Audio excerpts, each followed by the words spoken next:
السلام عليكم ورحمة الله وبركاته. أعوذ بالله من الشيطان الرجيم. بسم الله الرحمن الرحيم.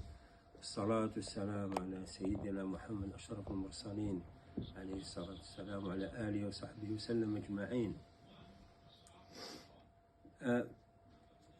In this, we almost to the end of the chapter 3. And there is a Urdu couplet. I can't read Urdu, but I can.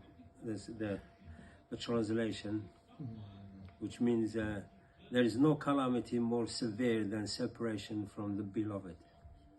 It is better to die than suffer such anguish. And that is true.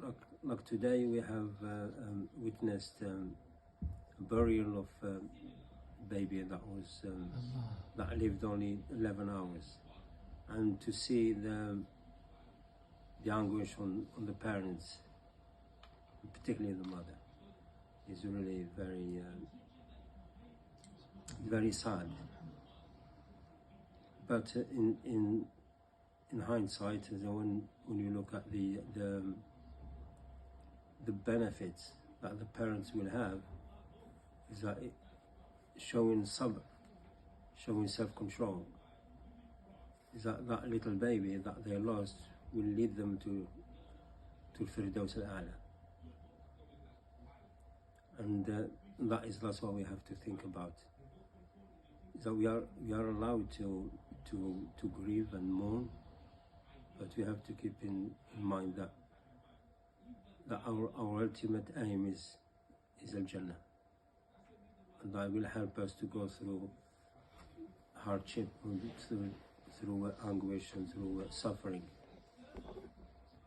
Anyway, nonetheless, Rasulullah sallallahu alaihi wasallam would think about this. Jibreel alayhi salam would appear before him and console him, saying, Ya Muhammad, innaka Rasulullahi haqqa, which translates as, O Muhammad, you are indeed the true prophet of Allah. On hearing such comforting words, Rasulullah sallallahu alaihi wasallam would feel somewhat relieved. On one occasion, Khadija radiallahu anha requested Rasulullah sallallahu alaihi wasallam thus, when the angel approaches you again, please inform me, if possible. So when Jibreel alayhi salam appeared yet again, Rasulullah sallallahu alaihi wasallam apprised her of his arrival. Khadija radiallahu anha then requested Rasulullah sallallahu alaihi wasallam to come onto her lap. As he placed his head on her lap, she removed her scarf, exposing her head. Can you still spot Jibreel alayhi salam? No, she asked. When Rasulullah sallallahu alaihi wasallam replied in the negative, she remarked, glad tidings unto you. By Allah Ta'ala, this is an angel, not shaitan. Now we want to date of prophethood. All the muhaddithin and historians are unanimous over the fact that Rasulullah sallallahu alaihi wasallam was bestowed the mantle of prophethood on a Monday. However, there seems to be some disagreement on the actual month of his ordainment. Hafiz ibn Abdul Barr rahimahullah says that he was commissioned with the assignment of prophethood on the 8th of Rabi al-Awwal. According to this, Rasulullah sallallahu alaihi wasallam was exactly 40 years old when he was ordained as a prophet. Salah, the primary obligation after Tawheed and Risala. Following Tawheed and Risala, the very first lesson imparted to Rasulullah sallallahu alaihi wasallam dealt with wudu' and Salah.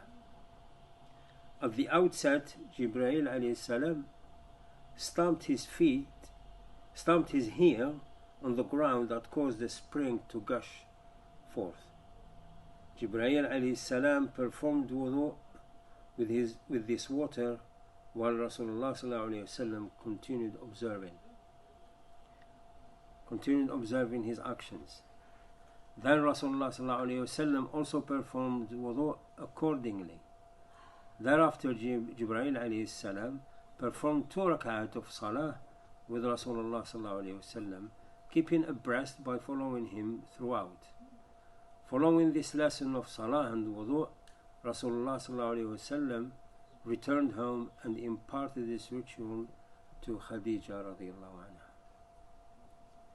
Usama bin Zayd radiyallahu anhu narrates from his father Zayd bin Harisa radiyallahu anhu that Rasulullah sallallahu alaihi wasallam said, "During the initial stages of my prophethood and divine revelation, Jibreel alayhi salam appeared before me and tutored me about salah and wudu.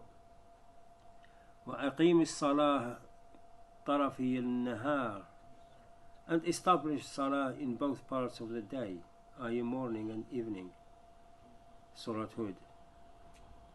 Surah Muzammil was revealed, in which Qiyamul Layl, Tahajjud, was established.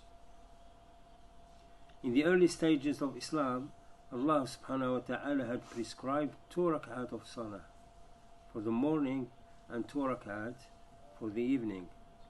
Later on, 5 salahs were made compulsory on the night of Mi'raj.